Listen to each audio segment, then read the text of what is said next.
The Crypt interviews in association with Mayo Leisure Point Castle Bar.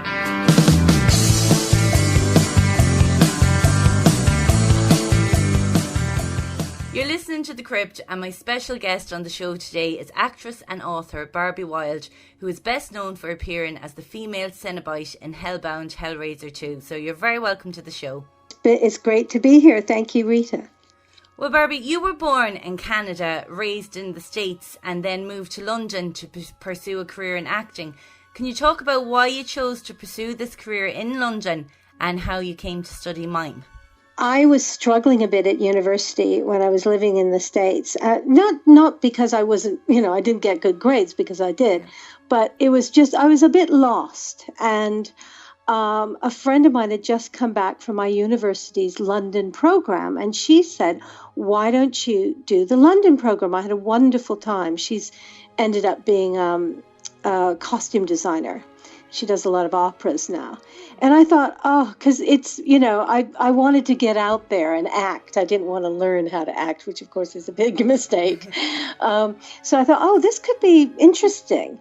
And so I did the university program, and she had said, because we'd both been in this weird little theater group together in Syracuse, she said, there's a wonderful place in London called the Dance Center. And I did mime classes there, and it's really cool. And I'd done a little bit of mime in studying acting in upstate New York. And so I thought, I'll go along, and I met, what eventually became a partner of mine for 4 years, and we're still really good friends, Tim Dry. And I took these mime classes, and I was invited to join the mime company, and I thought I could stay in the UK because of, I could prove certain things about my family and stuff. And I went to my teacher and said, listen, I can stay in London. And he went, oh my God, I wish I could have when I studied here. You're a gypsy. You got a chance to join a theater company here, and you can stay here legally. For goodness sake, take the chance. Why come back and finish your degree? So to the immense chagrin of my parents, I stayed on, and I joined this mime company called Silence. And it was very, very hardcore. It's called the Decrew technique, and it was all very serious. But funnily enough, one of our shows was called Visions of Hell and Other Stories.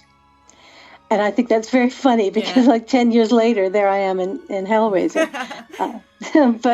So that was, and it's interesting because from what I can gather, and I'm pretty, I know that Clive was very, very interested in mime, and he had a mime company himself when he was a student and growing up. And I think that the received wisdom of the day is that mime artists were very good in heavy makeup and, using, difficult costumes and stuff. God knows why, because we had some kind of physical training. Like all the apes in Greystoke were played by mime artists. I actually auditioned to be an ape in Greystoke. I didn't get the part, thank God. But, so that was the received wisdom. So I think that was one of the reasons why I was asked to do the audition. And you were so good at it, because I was watching clips of you on YouTube, and you were actually in an episode of Morecambe and Wise. What was it like working with those TV legends? It was wonderful. My parents came to visit, and my dad is a great fisherman, and I booked him into this lovely hotel in Devon, and we went down there, and it was very much like, because at that time I had bright blue hair, and I looked like this punk, and then these two middle-aged Americans as well, and no one would talk to them at the restaurant, and it was, I felt a bit sad because it was very much, not from around here, are you? And I had to go back at the weekend to do the Morecambe and Wise show. And I came back, and my father was surrounded, he and my mum were surrounded by everybody, and I walked in, and everybody was really friendly, and he said, oh gosh, I just happened to tell the maitre d' that my daughter had gone back to do the Morecambe and Wise show. And everybody thought that was fabulous. Oh, sure. And so people were, treating us wonderfully. But, working with them, it was just hysterical. It was really hard to be, a mannequin in the putting on the Ritz routine, because keeping a straight face around those guys was really difficult. Because all the mimes are so serious looking, and I thought, how are they doing that with these two? They're like everybody I've worked with, I can't really think of one person who was, I was going to say a rude word, not very professional. These guys are so professional, and it was a delight to work for them, work with them. And it was the same doing the Sooty show, It's just... I loved that show as a kid. Oh my God. I watched that clip as well, so I did. No, it's funny because, most people know me as, a so-called icon of horror, but I do have my children's TV, skeletons in the closet as well. But I love that show. It's great. It probably has more hits on YouTube than, Hellraiser. Yeah. And then you also worked as a TV presenter. You've interviewed loads of personalities from the music industry. Who would have been your most memorable interviewee? Well, I have to say I really loved interviewing Johnny Rotten or Johnny Lydon. I was a big fan of the Sex Pistols when they came out. I thought they were so outrageous. But I had to interview him lying in a net. I'm not quite sure why. It was, 80s TV. Yeah. I mean, he was so professional. He came in wearing this big yellow suit to the makeup tent and said, "Oh, make me beautiful, please." And he did everything we asked him. We asked him to be a bit temperamental because he would never do that really. Yeah. And he was just really professional, really funny, very, very intelligent. I've been very lucky because, Iggy Pop, Nicolas Cage.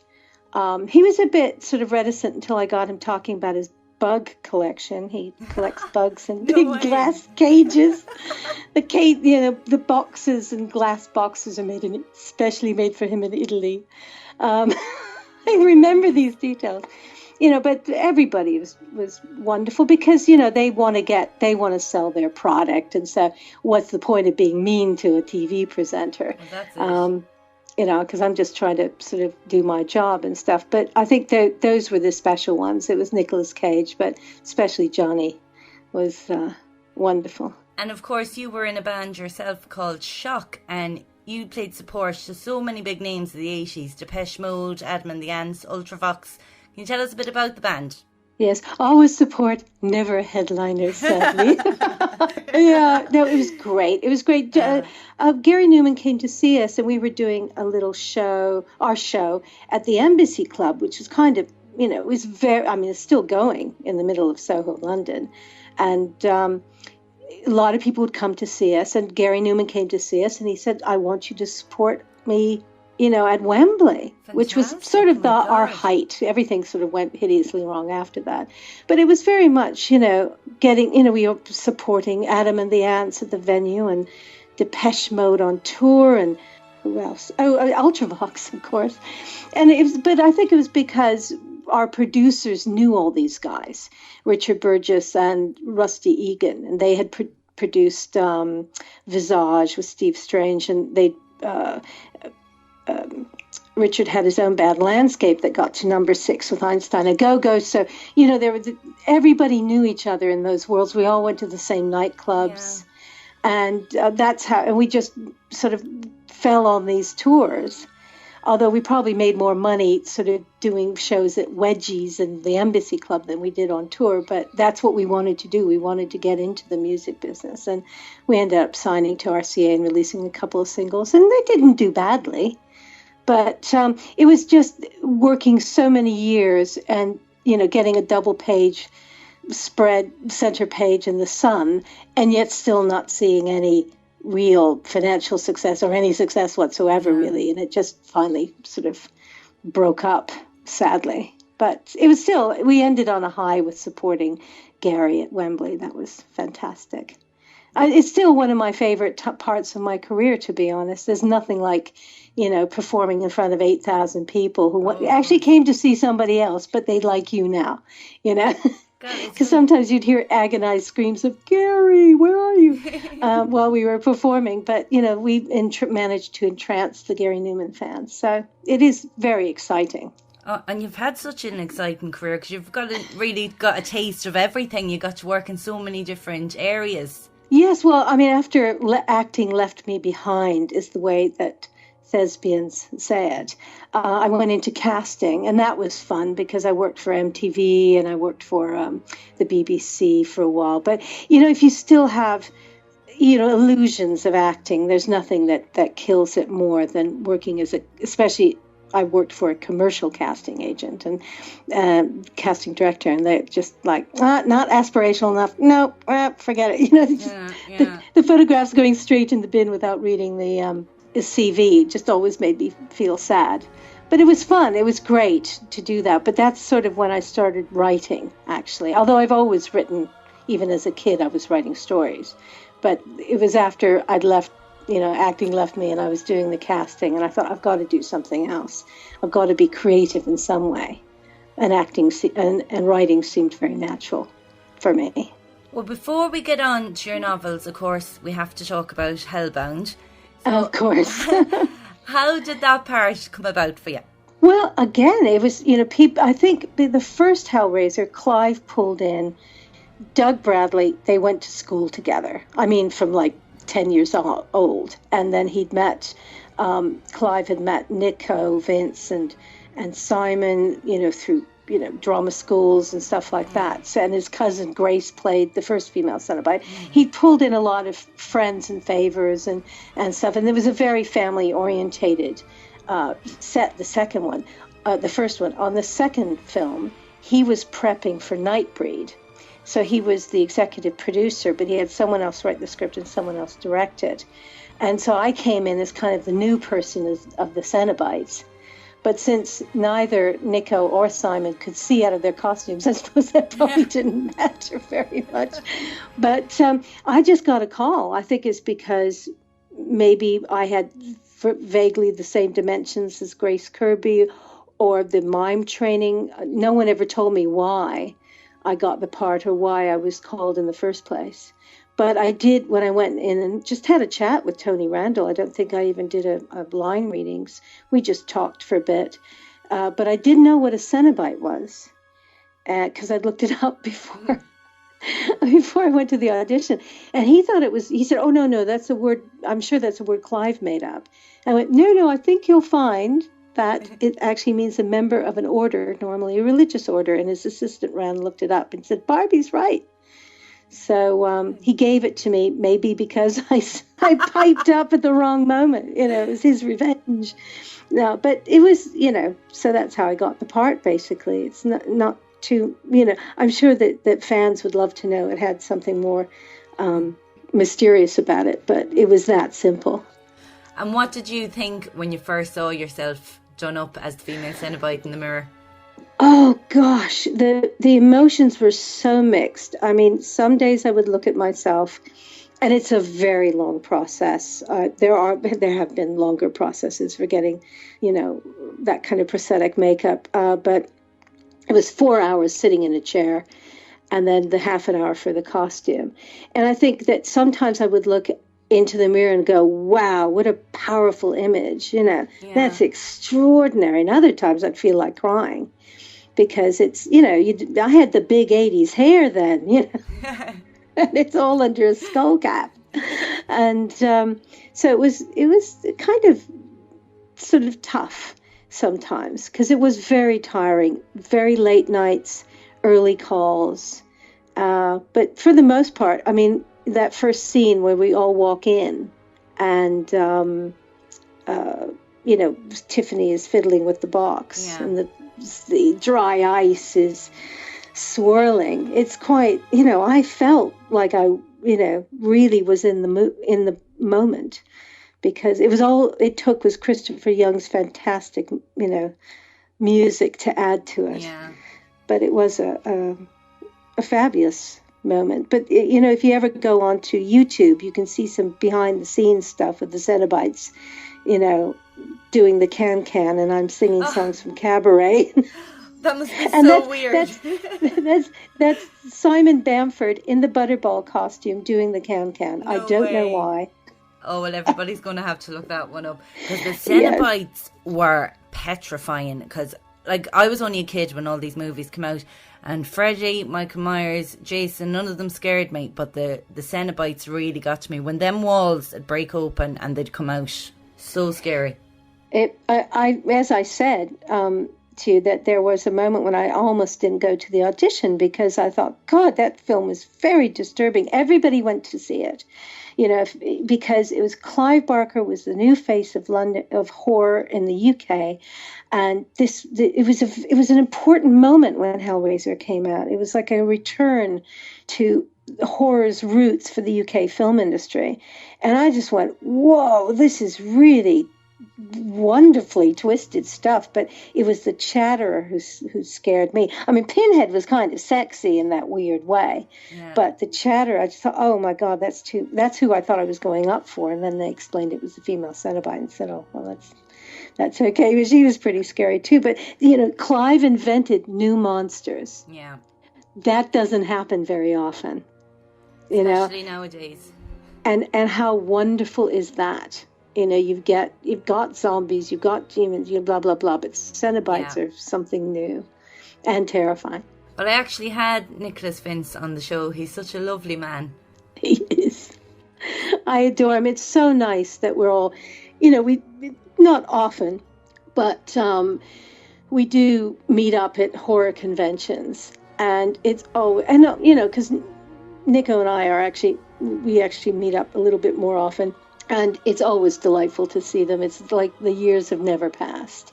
It's always so much fun hanging with those guys. And especially when, if Claire Higgins can come to a convention or two, and Ashley, it's great. I mean, to me, one of the scariest monsters in the first two Hellraiser films was Claire. Her Julia is just, she's fantastic. awe-inspiring. She's fantastic. And speaking there about the horror conventions, I've some fantastic news for Irish horror fans, because both yourself and Nicholas Vince are going to be guests at Screamvention next February, taking place in the Red Cow Moran Hotel Dublin. It's Ireland's first horror convention brought to us by O'Brien Event Management. Are you looking forward to your trip to Ireland? Well, since I have the blood of 1,000 Irish kings roiling in my veins, according to my father, and I've never been to Ireland. No way. No, I don't know how I've missed it. You're so close. I know, it's terrible. My brother is a theater director, and he went to Ireland to research a play he was directing, and he said, you've got to come with me. But funnily enough, I was playing an Irish con woman in a movie that never saw the light of day. So strange. So I couldn't go. That was my little moment of, but absolutely really looking forward to that. It's fantastic. Every Irish person I've ever met has always been utterly adorable. I mean, I don't want to sound, but anyway, hey, I'm half Irish. So of course I'm going to look forward to go. Well, you're going to meet a lot of excited Irish people that day, because we've never had a horror convention before. So I'd say they'll be out in force. Wow. Oh, gosh. So that's fantastic. It's always great going to, places that haven't had a horror convention before. When I did my first one in America, and I was very dubious because I thought, well, are they going to be bothered about this little British film? I didn't realize that they'd made another 7 or 8 films after the first two. And they were like, oh, my God, you scared me to death when I was a kid. Really? Your parents let you watch that movie? Because it's this S&M stuff, I know. that sort of because watching it now, I'm surprised I was allowed to watch it as a kid. Because, do you know what? I think a lot of the stuff goes over your head, though, when you're small. Sure. It But really I'm does. still the kind of person who screams out loud at, when the aliens were chasing Sigourney Weaver in Aliens 2. And I knocked my friend's purse on the ground, and we were on the floor scrabbling in the dark, and she said, it's okay, Barbie, they're just bits of plastic and glue. But to me they're not. They're aliens. I live through movies, especially when I've seen them in cinema, so I believe what they're saying. And telling me and showing me. So what would be your opinion of the horror industry nowadays compared to back in the 80s? You have people doing innovative, wonderful things all the time now. right? One has a tendency to look back with sort of, rosy spectacles at, the first Halloween and John Carpenter and Joe Dante, and they did fantastic work and wonderful work, and I love it. I don't particularly like the reboot culture. Yeah. Oh, let's just remake Halloween or remake Carrie or any of these. Although I haven't seen these remakes, they could be excellent. Yeah. I don't bother seeing them because I saw them the first time around, and that's good. I can see why they would want to remake them for a new young audience. I don't know if you've heard of the Soska sisters. I have, yes. They did a film called American Mary and Dead Hooker in a Trunk. In a junk. And they're fantastic, and I adore them, and they're out there doing it and making their dreams come true. And there's plenty of female filmmakers who are going out and doing it. And you see it all the time on my Facebook feed, another Kickstarter campaign, or, we're moving into production, and it's great. And I think as long as you can keep on innovating and coming up with original ideas, that's great. When you're rehashing stuff from the past, unless you've got a really fresh take on it, then you're going to end up with, instead of The Haunting, the wonderful 1961 film that still scares me to bits. So, and then you have the horrible remake with Liam Neeson in it that was just, oh gosh, what a waste of money. So, I think most of the great horrors now are coming from the world of independent films. I absolutely think that, yeah. Although, yes, the big studios are starting to move in because they see all this young talent coming in, or not necessarily young, perhaps. I mean, I'd love to direct a movie. Just show me, give me a few millions. But, it is the idea of coming up with an original idea. And as long as they can see that there's a market for it and people are enthusiastic for it, then it'll happen. On the other hand, it's so much easier and so much bigger returns when you can do another superhero movie. But there are always new ideas coming out.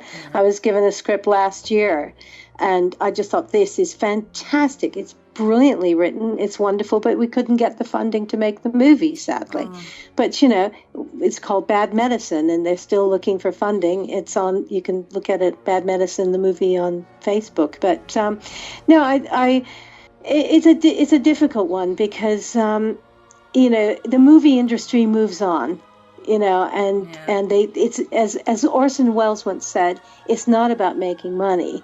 There are a lot easier ways of making money. It's all about power and all this sort of stuff. And if you can get something made, that gives you power, and Well, now I want to move on to your writing. So can you tell listeners about your first novel, The Venus Complex? That was about a serial killer. And could you also tell us where the inspiration came from for this novel?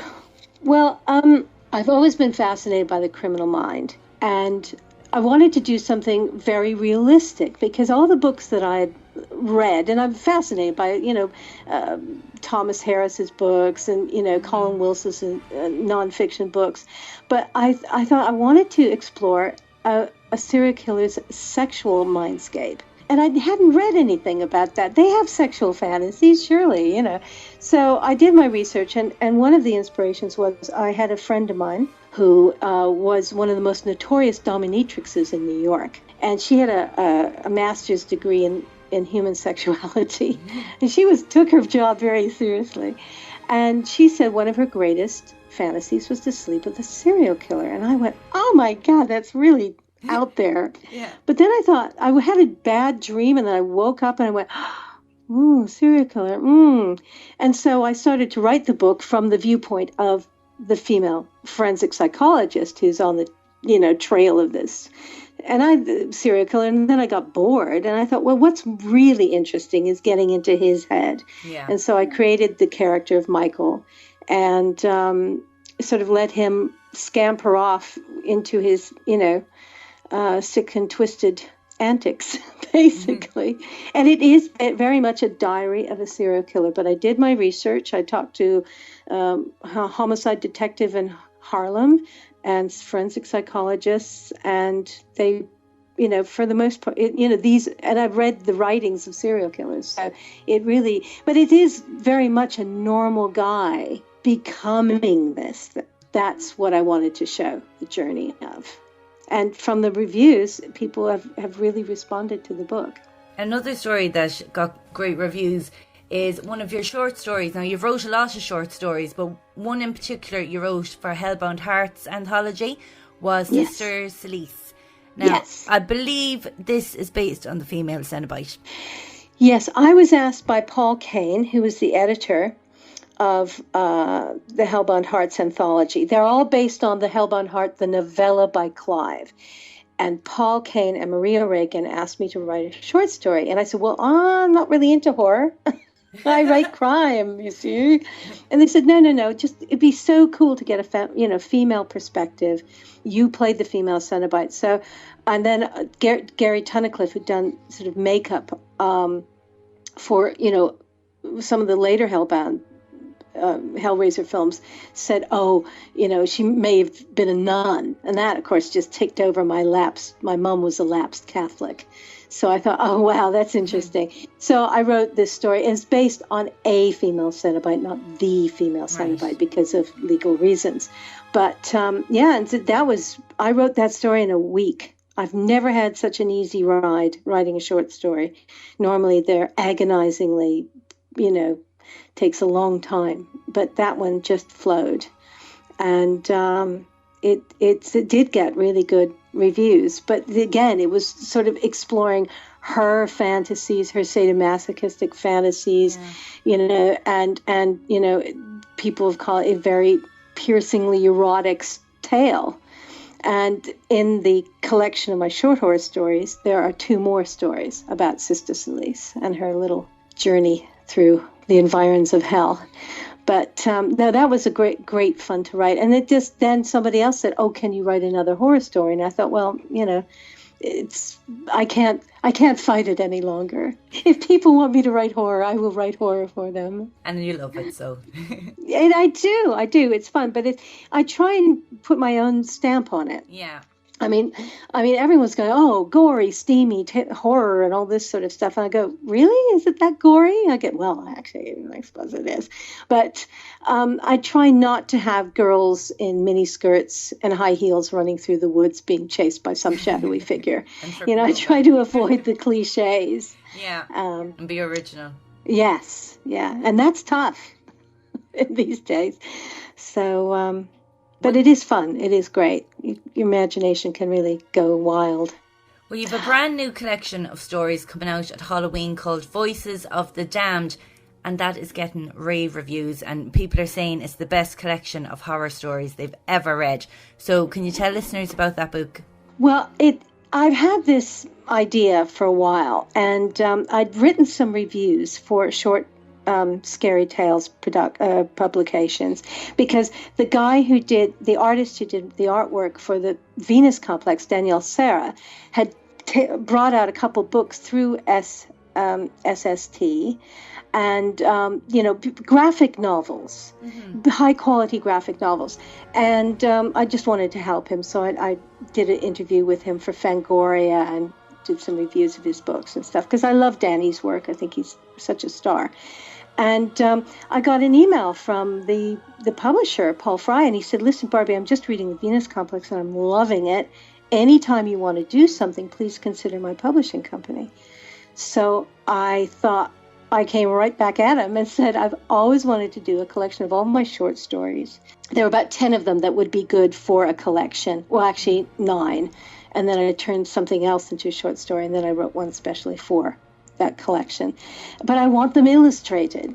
And we went through the whole process of artists and stuff. And he said, oh, maybe we should do it in black and white. And then, the art started to come through. And he went, it's got to be in full color. And then I thought, what if I asked Clive?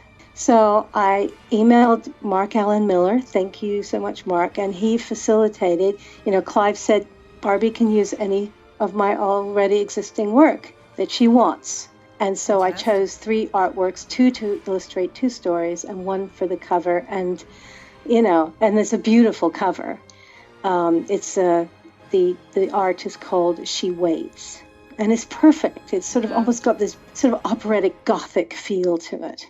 And it's very feminine, because many of the protagonists in the stories are women. I mean, it's a good mix, I think, between men and women. But so that's how it all came about. And then we got Nick Percival, who, of course, I desperately wanted because I loved his covers for the Hellraiser Boom comics. And then Paul came up with Vincent Sammy and Tara Bush and Ben Baldwin. Steve McGuinness I met in Toronto at Horrorama, and I love his work. He did a cover of John Carpenter for Fangoria. And finally, Eric Gross, I'd been working with him for a couple of years, designing Sister Celice's box, the Cilician Pandoric, which is the title of the second Celice story. Yeah. And then he did the Cilician Rebellion with the sort of A-team of female demons helping Sister Celice in her rebellion in hell. So I think those are all the artists. Clive Barker, Nick Percival, Steve McGuinness, Daniel Serra, Eric Gross, Tara Bush, Vincent Sammy, Ben Baldwin. Well, I'm sure fans will absolutely be dying to get their hands on this book. Where will it be available from at Halloween? Well, it is available now for pre-order on sstpublications.co.uk. Voices of the Damned. If you just tap that in, it should go to it. There are 2 editions. One is the full color standard print trade hardback. They're hardbacks. The paperback will be out in 6 months. The second is a deluxe premium print hardback, and that's going to have really luscious. The artwork is going to be, and it's full color artwork. So, and there's zombies and semen-hungry vampires and demons, and the devil makes an appearance. I'm just trying to think. Oh, and mutants. It's got everything. For everybody. It sounds great. And then, where can people keep up to date with all things Barbie Wilde? Okay, well, if you... just one other thing. It will be available on all the Amazon and Barnes & Nobles on Halloween. Perfect. As well. Just my Facebook page, Barbie.Wilde. There's also a Barbie Wilde author-actress page. And if you want to keep up on Facebook, and if you want to keep up with Voices of the Damned and all the reviews that are coming through, there's Voices of the Damned Facebook, and also BarbieWilde.com. Excellent. I'm not so hot at keeping that one up because Facebook, and you can follow me on Twitter too, Barbie Wilde. I'm pretty terrible at Twitter, unfortunately. Yeah, I am too. My Twitter just barely exists.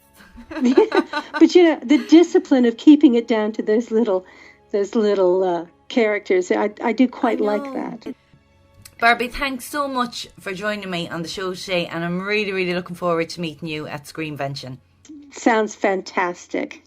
And looking forward to meeting you too. The Crypt interviews in association with Mayo Leisure Point Castle Bar.